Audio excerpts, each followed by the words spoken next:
రక్షణ అందించాల్సిన పోలీస్ వ్యవస్థ పూర్తిగా గాడి తప్పి అది ఒక తెలుగుదేశం పార్టీ జనసేన బీజేపీ కూటమికి జేబులో ఒక ట్రంప్ కార్డు లాగా కూటమి ప్రభుత్వ కక్ష సాధింపు చేయటానికి రెడ్ బుక్లో రాసుకున్న కొన్ని పేర్లను టార్గెట్ చేసి వాళ్ళని వేధించడానికి బాగా ఉపయోగపడుతున్న వ్యవస్థ పోలీస్ వ్యవస్థ.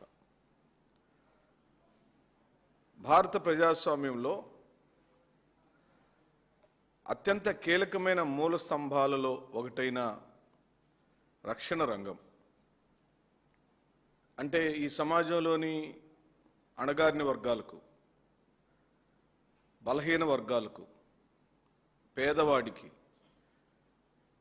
లేదా సంపన్న వర్గంలో వేధింపులకు గురవుతున్నటువంటి వర్గాలకు రక్షణ కవచంగా ఉండాల్సిన పోలీస్ వ్యవస్థ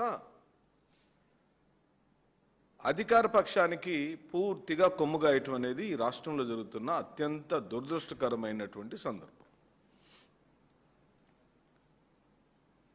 వ్యవస్థ మొత్తాన్ని కూడా ఇప్పుడు మేము నిందించలేము, కానీ వ్యవస్థకు అధిపతి అయిన డీజీపీ ఓ జిల్లా యంత్రాంగం మొత్తానికి అధిపతి అయిన కొందరు ఎస్పీలు, ఒక సర్కిల్కు అధిపతి అయిన ఒక సర్కిల్ ఇన్స్పెక్టరు, ఒక హౌస్కు ఒక పోలీస్ స్టేషన్కు ఎస్ఐగా ఉండే వ్యక్తులు, వీళ్ళు కొందరు పనిగట్టుకొని అధికార పార్టీకి కొమ్ముగాస్తూ పోలీసు జులాన్ని ప్రదర్శిస్తున్నారు. సాధారణంగా పోలీసును చూసి దొంగలు భయపడాలి, పోలీసులను చూసి అక్రమాలు చేసేవాడు భయపడాలి, పోలీసులను చూస్తే హత్యలు చేసేవాడు భయపడాలి, పోలీసులను చూస్తే అక్రమాలకు అన్యాయాలకు ఎవడైతే పాల్పడుతుంటాడో వాడు పరారైపోతుండాలి. కానీ ఈ రాష్ట్రంలో దురదృష్టకరం, అతి సామాన్యుడు జగన్మోహన్ రెడ్డి గారి వీరాభిమాని, జగన్మోహన్ రెడ్డి గారి కోసం ఏమైనా చేయటానికి తెగించినటువంటి కార్యకర్తలను టార్గెట్ చేసి భయభ్రాంతులకు గురి చేసి భావ ప్రకటన స్వేచ్ఛని హరిస్తూ ఈ భారతదేశ రాజ్యాంగంలో ఏ వ్యక్తికైనా తను అనుకున్న అంశాలను క్రమశిక్షణతో కూడుకున్న భావ ప్రకటన స్వేచ్ఛ ఉంది. ఈ ప్రభుత్వాన్ని నిలదీసే స్వేచ్ఛ ఉంది. చంద్రబాబు నాయుడు గారు రాజు కాదు, లోకేష్ యువరాజు కాదు, పవన్ కళ్యాణ్ సర్వసైన్యాధ్యక్షుడు కాదు, బీజేపీ ఈ రాజ్యానికి రాజతంత్రం చెప్పే రాజనీతిజ్ఞులైన రాజగురువు కాదు. ఇది రాజ్యము ప్రజాస్వామ్యంలో ప్రజలచే ఎన్నుకోబడిన సేవకుల యొక్క గుంపే తెలుగుదేశం, జనసేన, బీజేపీ. కానీ చంద్రబాబు నాయుడు ఒక రాజులాగా, ఆ రాజ్యంలో లోకేష్ ఒక యువరాజులాగా, ఆ రాజ్యంలో బాగా నమ్మిన బంటుగా ఏదంటే అది చేసే కట్టప్ప పాత్రలో ఉండే మన పవన్ కళ్యాణ్ లాగా వాళ్ళు భావించుకొని ఈ ఆంధ్రప్రదేశ్ అంటే వాళ్ళ సొంత వ్యవహారంగా ఇంకెవ్వడు మాట్లాడటానికి వీల్లేదు, ప్రభుత్వాన్ని ప్రశ్నించడానికి వీల్లేదు, ప్రభుత్వం యొక్క తప్పులు ఎవరు మాట్లాడటానికి వీల్లేదు అనే రకంగా ఈ రోజున ఈ రెడ్ బుక్ రాజ్యాంగం పొలిటికల్గా మారిపోయింది, పొలిటికల్ గవర్నెన్స్గా మారిపోయింది. కానీ ఈ గుడ్ గవర్నెన్స్ ఎప్పుడో గాల్లో కలిసిపోయింది. చంద్రబాబు నాయుడు తనకు తాను ఒక మంచి అడ్మినిస్ట్రేటర్గా, ఒక సీఈఓగా ప్రకటించుకున్న సందర్భాలు మనం గమనించాం. వాళ్ళ మావయ్య నుంచి తెచ్చుకున్న ఈ పార్టీ మీద ఆధిపత్యం కోసం, ముఖ్యమంత్రిగా చలామణి అవటం కోసం అనేకమైన ప్రయత్నాలు చేశాడు. మీడియా రంగం అంతా ఆయనకు సపోర్ట్ చేసింది. ఎన్టీఆర్ గారు బ్రతికుండగానే చంపేశారు, అదొక గతం. కానీ ఈ రోజున ఓ బలవంతులైన ప్రజాస్వామ్యంలో 40% అబౌవ్ ఓట్ షేర్ తెచ్చుకున్న మాజీ ముఖ్యమంత్రి స్థాయిలో ఉన్న వ్యక్తిని, ఆ పార్టీని రూపాలు లేకుండా చేస్తామని శపథం చేసి వాళ్ళు చేసిన శపథానికి ఉపయుక్తంగా ఈ రోజున కొన్ని మీడియా రంగాలను వాళ్ళు వాడుకోవటం, మీడియా రంగంతో పాటు పోలీసు వ్యవస్థని పెట్టి, అంటే రాజ్యాంగబద్ధంగా కొలబద్దతో సమానమైన న్యాయాన్ని, అన్యాయం ఎక్కడ జరిగితే న్యాయం జరిపించడం కోసం పనిచేయాల్సిన పోలీసు వ్యవస్థ పక్క పార్టీ వాడి మీద రాజకీయ కక్ష సాధింపు కోసం పనిచేస్తున్నట్టుగా సుస్పష్టమైపోయింది.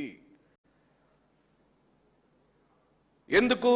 రాజే డైలాగులు కొడుతున్నప్పుడు, మీ అంతు చూస్తానని చెప్పినప్పుడు, మీ తాత తీస్తానని చంద్రబాబు నాయుడు లాంటి వాళ్ళు ప్రకటించినప్పుడు, స్వయానా ముఖ్యమంత్రి ఆ విధంగా మాట్లాడుతున్నప్పుడు కింద పోలీస్ వ్యవస్థ ఏమనుకుంటుంది? ముఖ్యమంత్రి గారిని ఇంప్రెస్ చేయాలని పనిచేస్తుంది. లేదా ఆయన యువరాజుగా భావిస్తున్న లోకేష్ని ఇంప్రెస్ చేయటం కోసం పనిచేస్తున్నట్లుగా కనపడుతుంది. కానీ రాజ్యాంగ పరిరక్షణ కోసం, చట్టాన్ని కాపాడటం కోసం, న్యాయాన్ని నిలపటం కోసం అభాగ్యుడి పక్షాన్ని నిలబడిన దాఖలాలు ఈ రోజు వరకు 2.5 సంవత్సరాల్లో ఒక్క సందర్భంలో కూడా తెలుగుదేశం పార్టీ ప్రభుత్వం పోలీసు వ్యవస్థ ద్వారా చేయించలేకపోయింది. ఇది కొంత సాంప్రదాయం. ఇంతకుముందు ఎప్పుడు కూడా ఆంధ్రప్రదేశ్లో రాజకీయ కక్ష సాధింపులు అనేవి ఏదో ఒక నియోజకవర్గంలోనో, ఒక మండలంలోనో, ఒక సామాన్యమైన సంఘటనలో చూశాం. కానీ సుదీర్ఘకాలం 2.5 సంవత్సరాల పాటు మొదటి నెల 2 నెలలు అధికార మదంతో ఏదో చేశారంటే అది కొంచెం వినటానికి, చూడటానికి వాళ్ళకి కొత్తగా అధికారంకి వచ్చింది కాబట్టి ఆ ఎమోషన్లో ఏదో చేశారంటే మనం వింటాం. కానీ ఇదేం సోధ్యమని అడుగుతున్నాం. 2.5 సంవత్సరాల పాటు సోషల్ మీడియాలో ఒక పోస్ట్ పెట్టాడని, మిమ్మల్ని ప్రశ్నించాడని, అన్యాయాన్ని అడిగాడని, మీరు భూ ఆక్రమణ చేస్తే ప్రశ్నించాడని, అలాంటి సామాన్య వ్యక్తుల మీద రాజకీయ కక్ష సాధింపు పూర్తిగా ఈరోజు జరుగుతుంది. పక్క రాష్ట్రంలోకి వెళ్ళి బ్రతుకుతున్నా కూడా అర్ధరాత్రి పక్క రాష్ట్రంలోకి వెళ్ళి వాళ్ళని తీసుకొచ్చి 3rd డిగ్రీలు ప్రయోగించి అక్రమ కేసులు బనాయించి ఈ రోజున వైఎస్ఆర్ కాంగ్రెస్ పార్టీ కార్యకర్తలకు ఉసురు పోసుకుంటున్నారని నేను మనవి చేస్తున్నా. వారి కుటుంబాల గురించి మీరు ఒకసారి ఆలోచించమని చెప్పి అడుగుతున్నా. ఆ కుటుంబాల్లో ఉండే మహిళల యొక్క మనోభావాలు ఎంత దారుణంగా దెబ్బతింటాయో పోలీసు వ్యవస్థని అడుగుతున్నాను. ఆలోచించమని చెప్పబడుతున్నా. మీకు కుటుంబాలు ఉన్నాయి, మీకు పిల్లలు ఉన్నారు. ఆ పిల్లల భవిష్యత్తులు, ఆ పిల్లల చదువులు, ఓ తండ్రి నిజంగానే అక్రమ కేసులు బనాయించబడి పోలీస్ స్టేషన్కి తీసుకెళ్లి అక్రమంగా మీరు కొడితే, ఆ అన్యాయంగా కొట్టించుకున్న ఆ వ్యక్తి యొక్క మనోభావాలు, ఆ సమాజంలో అతని గౌరవం ఏమవుతుందో మీరు ఆలోచించమని చెప్పి అడుగుతున్నాను. మీరు కేవలం లోకేష్ రచించిన రెడ్ బుక్ రాజ్యాంగాన్ని, రేపొద్దునే బాబాసాహెబ్ అంబేద్కర్ జన్మదినోత్సవాన్ని జరుపుకుంటున్న ఈ శుభ సందర్భంలో ఈ రాష్ట్రంలో ఇంత దురదృష్టకరమైన సందర్భాలను, ఇంత దురదృష్టకరమైన పరిస్థితులను తెచ్చిన చంద్రబాబు నాయుడు 2 లెంపలు వేసుకుని ఈ రాష్ట్రానికి క్షమాపణ చెప్పి అడుగుతున్నాం. మీరు క్షమాపణ చెప్పాలి. ఈ 2.5 సంవత్సరాల కాలం పాటు పోలీసు వ్యవస్థని, రెవెన్యూ వ్యవస్థని, మీడియా వ్యవస్థని జేబులో చుట్టాల్లాగా వాడుకుంటున్నారు. అది మీ జేబు సమస్యలుగా మార్చుకున్నారు. ప్రతి దానిని మసిబూసి మామిడికాయ చేశారు. కేవలం పబ్లిసిటీతోనే ఈ రోజున మీరు చేస్తున్న విధానం గమనిస్తే, స్వయానా డీజీపీ హరీష్ గుప్తానే కేసు టు కేసు ఏ నియోజకవర్గంలో ఏ కేసు ఎలా బనాయించాలో డైరెక్షన్ ఇస్తుంటే ఇంతకన్నా అన్యాయమైన పరిస్థితి ఎక్కడైనా ఉంటుందా అని అడుగుతున్నాం. ఒక్క పల్నాడు ప్రాంతంలోనే ఇటీవల పోలీసులు వ్యవహరిస్తున్న తీరు రాష్ట్రమంతా కూడా చర్చనీయాంశమైంది. సిఐలు, ఎస్ఐలు, కానిస్టేబుల్ వరుసగా విజువల్స్లో తప్పుడు కేసులు చేస్తూ అన్యాయంగా అక్రమాలు పాల్పడుతుంటే ఒక్క చర్య తీసుకున్న దాఖలాలు ఉన్నాయా ఈ రాష్ట్రంలో? ఏం చేస్తుంది పోలీస్ వ్యవస్థ అని అడుగుతున్నాం. బాపట్ల, పల్నాడులో ఇటీవలగా వరుసగా జరిగిన 3 ఇన్సిడెంట్లు మీరు గమనిస్తే ఇది పరాకాష్ఠకు జరిగిన సందర్భంగా అనేకమైన కుంపాలుగా ఉన్నాయి. 2024 10వ తారీఖు 6వ నెల నుండి ఈ రోజు వరకు అనేకమైన సంఘటనలు జరిగినాయి. నా దగ్గర పూర్తి చిట్టా సంఘటనల ఆధారంగా చిట్టా ఉంది. ఉదాహరణకి నేను 12/4/2026లో మాచెర్ల టౌన్ ఎస్ఐ శ్రీనివాసరావు కీచుడుగా మారాడు. ఏకాంతంగా ఉన్న ప్రేమ జంటలను వీడియోలు తీశాడు. ఇది కేవలం 4వ నెలలో ఏప్రిల్ మాసంలో జరిగినటువంటి సంఘటనలు, కేవలం ఏప్రిల్ మాసంలో జరిగిన సంఘటనలు. వ్యభిచార గృహాల నిర్వాహకులను బెదిరించి వాళ్ళ దగ్గర నుంచి డబ్బులు వసూలు చేయటం. 13/4/2026 నాడు పల్నాడు జిల్లాలో హత్య కేసులు. ఒంగోలు జిల్లా కోర్టులో న్యాయవాదిగా పనిచేస్తున్న బాపట్ల జిల్లా చేమకుర్తికి చెందిన శ్రీరామ హరిప్రసాద్ అనే అతన్ని హత్యకు గురి చేస్తే ఈ కేసులో నిందితుడు ఎవడంటే స్వయాన కానిస్టేబులే. 13/4/2026 నాడు బాపట్ల జిల్లా చిన్నపులివరిలో వైఎస్ఆర్సీపీకి చెందిన ఓ దళిత నాయకుడు ఇంట్లో నిద్రిస్తుండగా పోలీసులు దొంగల్లాగా మఫ్టీలో గోడ దూకి వెళ్లి ఏదో ఘోరాలు నేరాలు చేసినట్టుగా, ఒక తీవ్రవాదిని పట్టుకోవడానికి వెళ్ళినట్టుగా ఆడవాళ్ళని చేయి చేసుకుంటూ జరిగిన సంఘటన. బాపట్ల జిల్లాలో రెచ్చిపోయిన చెరుకుపల్లి ఎస్ఐ అనిల్ కుమార్ వైఎస్ఆర్సీపీ కార్యకర్త కృష్ణార్జున రెడ్డిపై పాశవికంగా దాడి చేశాడు. ఈ రోజు వరకు పోలీసు వ్యవస్థ నుంచి దాని మీద స్పందన లేదు. సోషల్ మీడియాలో సానుభూతి పరులైన ఎవరు ఆర్గ్యుమెంట్ వాళ్ళు చెబుతుంటారో ఆ ప్లాట్ఫామ్ అంటేనే సామాజిక ప్లాట్ఫామ్. సోషల్ మీడియా వ్యవహారాల మీద దాని ఆధారంగా చేసుకుని మీరు ఏ కేసులు పెట్టొద్దని కోర్టులు చెబితే, దాని మీద ఎట్టి పరిస్థితుల్లో రాజకీయ చర్యలు ఉండకూడదని కోర్టులు చెబితే, కోర్టు చెప్పిన ఏ ఒక్క అంశాన్ని పరిగణలోకి తీసుకుని ఈ దుష్ట ప్రభుత్వం జులుమును ప్రదర్శిస్తుంది, అక్రమ కేసులు పెడుతుంది, చిత్రవదలు చేస్తున్నారు, లైంగిక వేధింపులు చేస్తున్నారు. ఇది పోలీసుల దమన నీతికి పరాకాష్ఠగా మారిపోయింది రాష్ట్రం అని చెప్పి నేను అడుగుతూ, ఓ పక్కనేమో అధికార పార్టీకి సంబంధించిన ఎమ్మెల్యేలు, తెలుగుదేశం పార్టీ ఎమ్మెల్యేలు, జనసేన ఎమ్మెల్యేలు అడ్డదిడ్డంగా ఆడవాళ్ళని వేధిస్తూ దొరికితే, లైంగికంగా వేధిస్తూ దొరికితే, రేప్ చేస్తూ దొరికితే, పెళ్లి చేసుకుంటానని మోసం చేసి దొరికితే, ఒక్క చోటైనా చంద్రబాబు నాయుడు కానీ పవన్ కళ్యాణ్ కానీ ఇది తప్పు అని ఖండించిన దాఖలాలు అని చెప్పి అడుగుతున్నాం. వాళ్ళంటే అధికారంలో ఉన్నారు, తెగబలిస్తున్నారు, మదం ఎక్కున్నారు, వాళ్ళు అలా చేస్తున్నారు, మీరేం చేస్తున్నారని పోలీసు వ్యవస్థను అడుగుతున్నాం. మీకు నిజంగానే చిత్తశుద్ధి ఉంటే అన్యాయంగా పడిన రైల్వే కోడూరు ఎమ్మెల్యే అరవశ్రీధర్ చేతిలో అన్యాయంగా పడిన ఆడపడుచుని మీరు బజార్లో దారుణాతి దారుణంగా జనసేనకు సంబంధించిన కార్యకర్త కర్ర తీసుకొని కొడితే ఈ రోజు వరకు ఆ కార్యకర్తను ఎందుకు అరెస్ట్ చేయలేదని అడుగుతున్నాం. పోలీసు వ్యవస్థ ఎక్కడికి పోయింది? రాష్ట్రంలో పోలీసు వ్యవస్థ నిద్రపోతుందా? లేకపోతే అసలు ఈ రాష్ట్రంలో ఉందా లేదా? నర్సరావుపేట ఎమ్మెల్యే ఎస్పీ ఆఫీసులో బాత్రూంలోకి వెళ్ళి తలుపు పెట్టుకొని తను చెప్పిన వ్యక్తే లీగల్ అడ్వైజర్గా ఉండాలని ఎస్పీ మీద హుకుం జారీ చేసి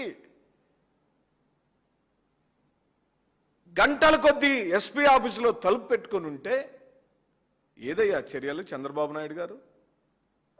ఆ ఎమ్మెల్యేని ఎందుకు మీరు సస్పెండ్ చేయలేదు? పార్టీ నుంచి ఎందుకు సస్పెండ్ చేయలేదు? ఆయన మీద క్రమశిక్షణ చర్యలు ఎందుకు తీసుకోలేదని వైఎస్ఆర్ కాంగ్రెస్ పార్టీ అడుగుతుంది. ఇంకొకటేమో బిఆర్ నాయుడు, స్వయంగా టీటీడీ బోర్డు చైర్మన్, ఒక మీడియాకి అధిపతి. ఆయన అడ్డదిడ్డంగా నీచంగా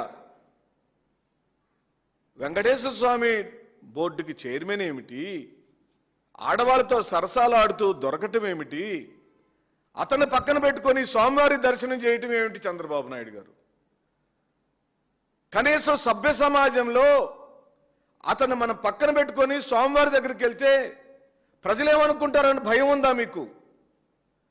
అతను పక్కన పెట్టుకొని మనం గనక ప్రసాదాలు, వస్త్రాలు ఆయన దగ్గర నుంచి బహుమానాలుగా తీసుకుంటే అసలు స్వామివారు ఏమనుకుంటారని భయం ఉందా మీకు?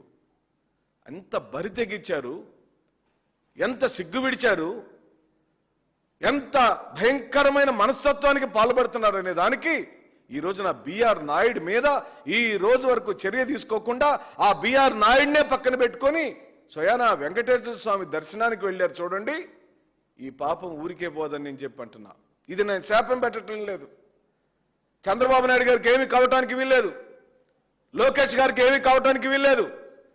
కానీ నాకు గుర్తున్నంత వరకు, నా స్పృహ ఉన్నంత వరకు ఏడుకొండల స్వామితో పెట్టుకున్న వాడు ఎవడైనా సరే ఆయనతో అంతకు ముందు మీరు 1000 స్తంభాలకు సంబంధించిన మండపాన్ని,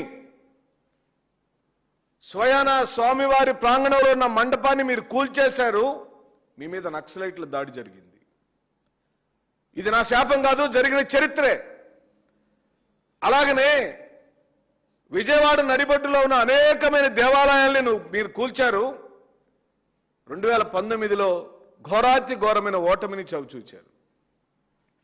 ఇప్పుడు అదే స్వామివారి ట్రస్టుకి చైర్మన్గా ఉన్న బిఆర్ నాయుడు సరసాలాడుతూ ఆడవాళ్ళతో దొరికితే వాట్లేసుకొని ముద్దులు పెట్టుకుంటుంటే అదేమి తప్పు కాదు, మాకు 30 సంవత్సరాల నుంచి పరిచయం ఉందని ఆయనే చెబుతుంటే అతన్ని తీసేయలేకపోయిన నీ నైజం, సుమోటోగా దాని మీద కేసు పెట్టలేని ఈ పోలీసు వ్యవస్థ, 60 శ్రీధర్ మీద ఏ ఒక్క కేసుని పెట్టలేని ఈ పోలీసు వ్యవస్థ, 60 శ్రీధర్ని ఇంకా పార్టీలో కొనసాగిస్తున్న ఈ పవన్ కళ్యాణ్ ఈ రోజున ఈ సమాజానికి ఏ సమాధానం చెబుతారు? ఇంకో పక్కన కేజీబీవి ప్రిన్సిపల్ ఆముదాల వరుసలో ఆమె పైన ఎమ్మెల్యే కోన రవికుమార్ వేధించాడని ఆమె స్వయంగా వచ్చి ఓ మహిళ, దళిత మహిళ ఫిర్యాదిస్తే ఈ రోజు వరకు అతని మీద ఏమైనా చర్య తీసుకుందా? గుంటూరు తూర్పు ఎమ్మెల్యే నజీర్ అహ్మద్ ఆడవాళ్ళతో సరసాలాడుతూ వీడియోల్లో దొరికితే ఈ రోజు వరకు చర్య తీసుకుందా?